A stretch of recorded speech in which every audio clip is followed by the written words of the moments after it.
Hi friends, welcome to Zeenath'sworld. இன்னைக்கு நம்ம சேனல்ல நம்ம பண்ண போற ரெசிபி broccoli 65. இது எப்படி ஈஸியா டேஸ்டா பண்றதுன்னு இன்னைக்கு நம்ம பாப்போம்.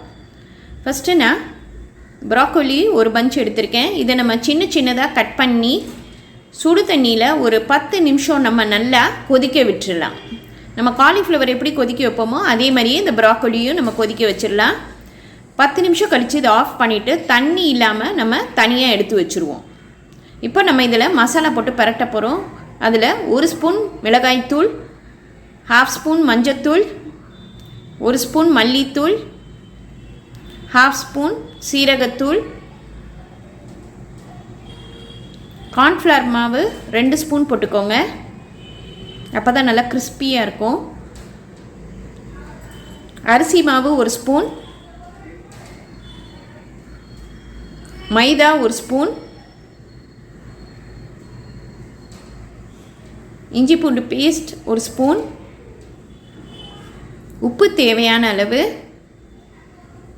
பெப்பர் பவுடர் 1 ஸ்பூன் போட்டுக்கோங்க, வினிகர் 1 ஸ்பூன். இப்போ நம்ம இது எல்லாத்தையும் சேர்த்து நல்லா மசாலா வர பரட்டி விட்டுறலாம். அந்த ப்ராக்கோலியில் நல்லா மசாலா படணும். நல்லா பெரட்டி ஒரு அரை மணி நேரம் நல்லா நம்ம ஊற வச்சிட போகிறோம். ரொம்ப டேஸ்ட்டாக இருக்கும். காலிஃப்ளவர் மாதிரி இல்லாமல் இது ஒரு டிஃப்ரெண்ட்டான டேஸ்ட்டாக இருக்கும். இப்போ ஒரு அரை மணி நேரம் நம்ம ஊற வச்சிடலாம்.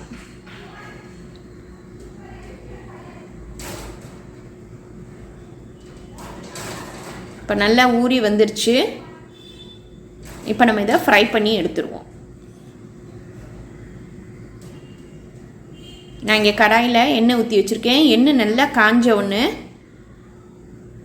நம்ம இப்போ இந்த ப்ராக்கோலி பரட்டி வச்சுருக்கோம் பாருங்கள் மசாலா. இதை அதை 1-2 இதில் போட்டு நல்லா ஃப்ரை பண்ணி எடுத்துருவோம்.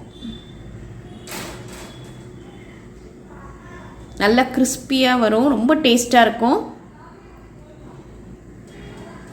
காலிஃப்ளவர் மாதிரி இல்லாமல் இது ஒரு டிஃப்ரெண்ட்டான டேஸ்ட்டாக இருக்கும்.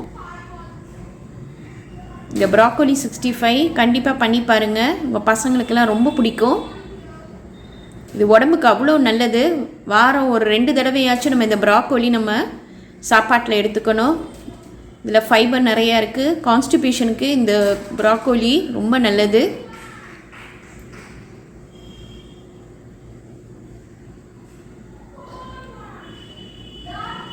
அவ்வளோதாங்க, நல்லா ஃப்ரை ஆயிடுச்சு. நம்ம இதை ஒரு பிளேட்டில் எடுத்துடலாம்.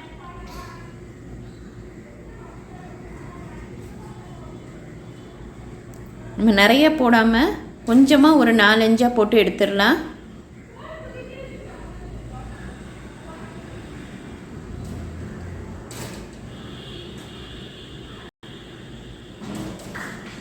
நிறைய பேர் வீட்டில் இந்த ப்ராக்கோலி சாப்பிட மாட்டாங்க. இந்த மாதிரி நீங்கள் பசங்களுக்கு ஃப்ரை பண்ணி கொடுத்தீங்கன்னா கண்டிப்பாக சாப்பிடுவாங்க. இது ரொம்ப ஹெல்த்தியான ரெசிபி.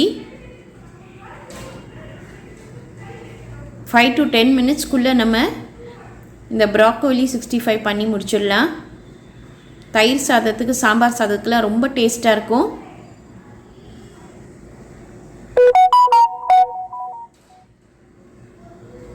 அவ்வளோதாங்க, நம்ம ஃப்ரை ஆயிடுச்சு. எடுத்துடலாம்.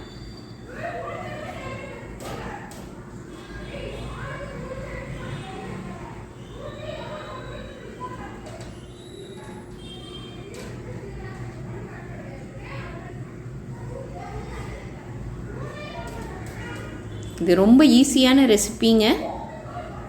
இன்றைக்கே இதை ட்ரை பண்ணி பாருங்கள். லைக் பண்ணுங்கள், ஷேர் பண்ணுங்கள், ப்ளீஸ் சப்ஸ்கிரைப் பண்ணுங்கள். உங்கள் கமெண்ட் எனக்கு அனுப்புங்க. தேங்க்யூ.